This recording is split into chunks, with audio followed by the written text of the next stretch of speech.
As long as I'm President of the United States, Iran will never be allowed to have a nuclear weapon. Good morning. I'm pleased to inform you the American people should be extremely grateful and happy. No Americans were harmed in last night's attack by the Iranian regime. We suffered no casualties. All of our soldiers are safe, and only minimal damage was sustained at our military bases. Our great American forces are prepared for anything. Iran appears to be standing down, which is a good thing for all parties concerned and a very good thing for the world.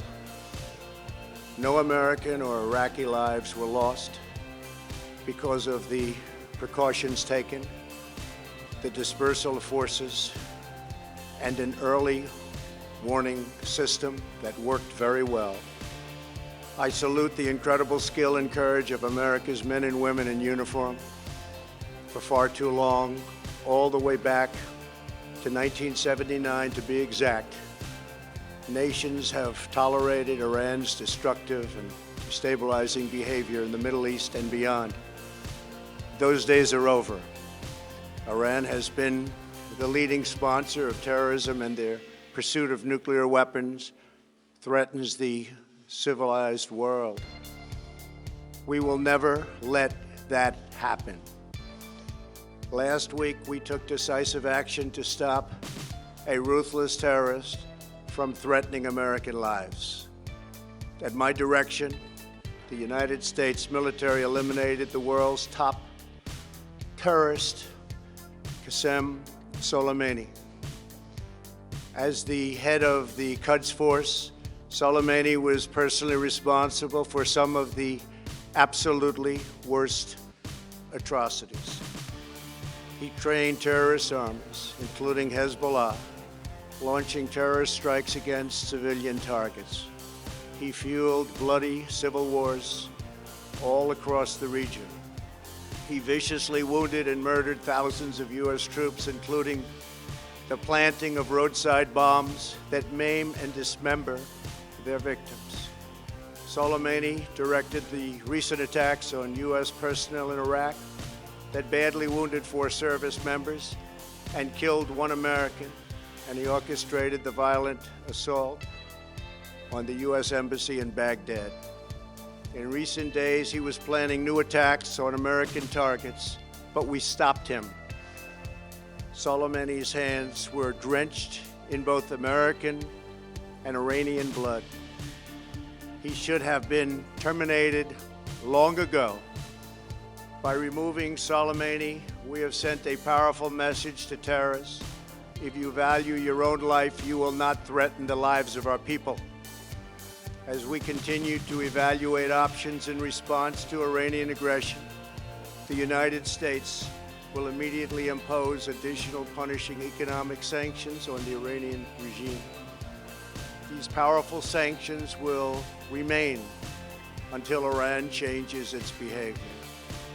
In recent months alone, Iran has seized ships in international waters, fired an unprovoked strike on Saudi Arabia, and shot down 2 U.S. drones. Iran's hostilities substantially increased after the foolish Iran nuclear deal was signed in 2013, and they were given $150 billion, not to mention $1.8 billion in cash. Instead of saying thank you to the United States, they chanted death to America. In fact, they chanted death to America the day the agreement was signed. Then Iran went on a terror spree, funded by the money from the deal, and created hell in Yemen, Syria, Lebanon, Afghanistan, and Iraq.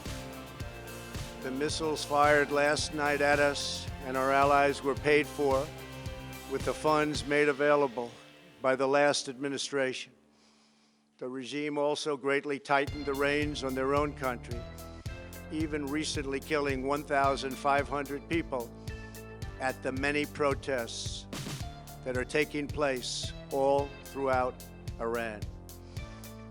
The very defective JCPOA expires shortly anyway and gives Iran a clear and quick path to nuclear breakout. Iran must abandon its nuclear ambitions and end its support for terrorism. The time has come for the United Kingdom, Germany, France, Russia, and China to recognize this reality. They must now break away from the remnants of the Iran deal, or JCPOA. And we must all work together toward making a deal with Iran that makes the world a safer and more peaceful place. We must also make a deal that allows Iran to thrive and prosper and take advantage of its enormous untapped potential. Iran can be a great country. Peace and stability cannot prevail in the Middle East as long as Iran continues to foment violence, unrest, hatred, and war. The civilized world must send a clear and unified message to the Iranian regime. Your campaign of terror, murder, mayhem will not be tolerated any longer. It will not be allowed to go forward. Today, I am going to ask NATO to become much more involved in the Middle East process. Over the last 3 years, under my leadership, our economy is stronger than ever before, and America has achieved energy independence. These historic accomplishments changed our strategic priorities. These are accomplishments that nobody thought were possible. And options in the Middle East became available. We are now the #1 producer of oil and natural gas anywhere in the world. We are independent, and we do not need Middle East oil. The American military has been completely rebuilt under my administration at a cost of $2.5 trillion. U.S. armed forces are stronger than ever before. Our missiles are big, powerful, accurate, lethal, and fast. Under construction are many hypersonic missiles.